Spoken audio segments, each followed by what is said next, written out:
Assalamualaikum warahmatullahi wabarakatuh.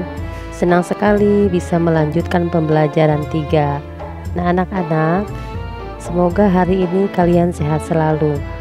Pada pembelajaran 2, kita sudah bisa membuat tanggram dan belajar tentang beraneka ragam kebudayaan yang ada di Indonesia. Nah anak-anak, pada pembelajaran 3 ini kita akan belajar tentang permainan-permainan tradisional. Permainan tradisional apa yang ada di daerahmu? Bagaimana cara memainkannya? Hari ini kamu akan mengenal dan mencoba beberapa permainan tradisional. Ayo mencoba. Tahukah kamu bahwa Indonesia juga kaya dengan permainan tradisional? Bacalah teks sebelum kamu mempraktekannya, atau simak yang ibu bacakan. Benteng-bentengan. Benteng-bentengan atau rerebonan adalah permainan yang dimainkan oleh dua kelompok penawan dan tertawan. Masing-masing kelompok terdiri atas 4 sampai dengan 8 orang dan memiliki satu tempat sebagai markas. Markas atau benteng bisa berupa sebuah tiang, pohon, atau pilar. Gobak sodor. Permainan gobak sodor atau galah asin atau galasin dilakukan di lapangan. Area bermainnya merupakan kotak persegi panjang dan dibagi menjadi beberapa bagian secara horizontal dan vertikal.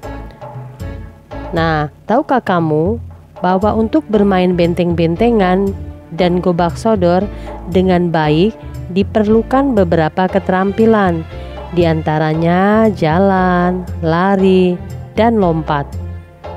Perhatikan penjelasan dan cara gurumu memperagakan teknik berjalan, berlari, dan melompat yang baik agar kamu dapat bermain dengan baik. Sekarang saatnya kamu bermain. Lakukan pemanasan terlebih dahulu dengan arahan dari guru.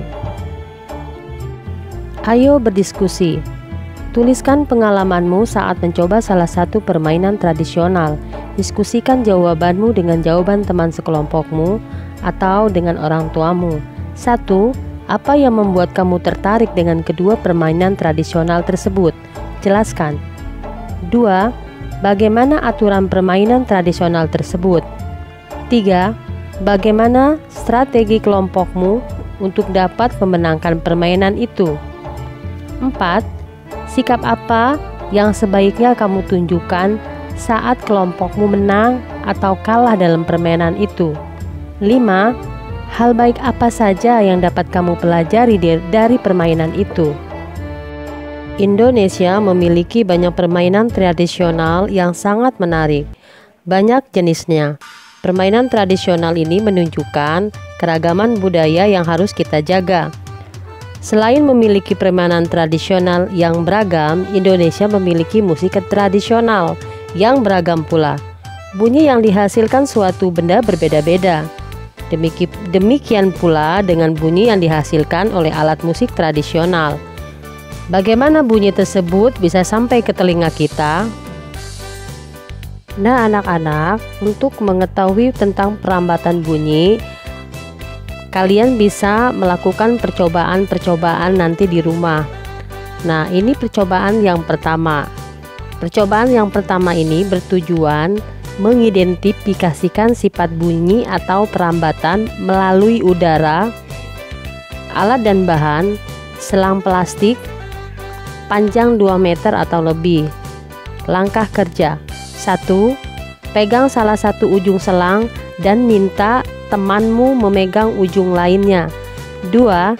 Dekatkan ujung selang ke telinga. 3. Minta temanmu berbicara melalui ujung selang yang ia pegang. 4. Dengarkan dan catat apa yang ia sampaikan. Berikan hasilnya kepada temanmu untuk diperiksa. Percobaan 2. Tujuan mengidentifikasikan sifat bunyi atau merambat melalui benda padat. Alat dan bahan: 1. Gelas plastik 4 buah, 2. Benang kasur, 3. Paku. Gurumu akan menggunakannya atau nanti dibantu dengan orang tua di rumah. Langkah kerja: 1. Buatlah satu lubang kecil dengan ujung paku di tengah dasar gelas plastik. 2. Potong tali kasur sepanjang 2-3 meter. 3. Masukkan benang ke dalam gelas plastik melalui lubang kecil. 4. Buatlah simpul agar tidak lepas. 5. Berbicaralah dengan temanmu melalui telepon gelas plastik. 6. Lepaskan benang dari gelas plastik. 7. Berbicaralah dengan temanmu melalui telepon gelas plastik tanpa benang. 8. Dengarkan dan catat apa yang ia sampaikan. Berikan hasilnya kepada temanmu untuk diperiksa. Percobaan 3. Tujuan: mengidentifikasi sifat bunyi merambat melalui benda cair. Alat dan bahan: 1 ember besar, 2 air, 3 batu koral, 4 corong kecil. Langkah kerja: 1. Isi ember dengan air hingga penuh. 2. Masukkan corong ke dalam ember hingga bagian bawahnya terendam. Usahakan corong tidak menempel pada ember.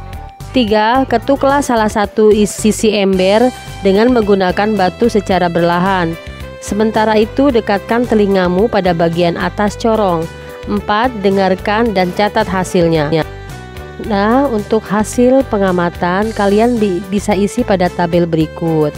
Nah, anak-anak, dari percobaan yang telah kalian lakukan, kalian nanti bisa menyimpulkan dan menjawab pertanyaan, yaitu melalui benda apa saja bunyi dapat merambat dan sampai ke telinga kita. Media atau benda apakah yang digunakan untuk merambatkan bunyi? Apakah bunyi yang dihasilkan dari setiap media sama? Mengapa? Apa yang dapat kamu simpulkan tentang perambatan bunyi? Nah, nanti hasil percobaan dan pengamatan yang telah kalian lakukan, kalian bisa belajar menulis. Buatlah laporan dari salah satu percobaan yang kamu lakukan, hanya satu ya. Nama percobaan, tujuan percobaan, alat dan bahan, langkah kerja, hasil percobaan, kesimpulan. Nah, ini nanti yang kalian kerjakan. Nah, anak-anak, tugas berikutnya, ayo membaca. Pada pembelajaran sebelumnya, kamu sudah membaca cerita tentang siap menghadapi musim hujan. Bacalah sekali lagi cerita tersebut dan tulislah gagasan pokok dan gagasan pendukungnya. Gunakan diagram-diagram berikut. Kamu salin di dalam buku, seperti yang pembelajaran kemarin dicontohkan. Alhamdulillah, materi hari ini selesai. Sebelum kita tutup, ayo kita renungkan apa yang kamu pelajari dari kegiatan hari ini. Keragaman apa yang kamu pelajari? Apa yang kamu lakukan agar alat musik tradisional Indonesia tidak punah? Kerjasamalah dengan orang tua kalian di rumah. Coba lakukan salah satu percobaan tentang perambatan bunyi di rumah. Nah, ceritakan hasilnya kepada gurumu atau teman-temanmu nanti di sekolah. Agar paham, silakan kalian ulang-ulang terus videonya ya. Sampai berjumpa lagi esok dengan materi pembelajaran 4. Assalamualaikum warahmatullahi wabarakatuh.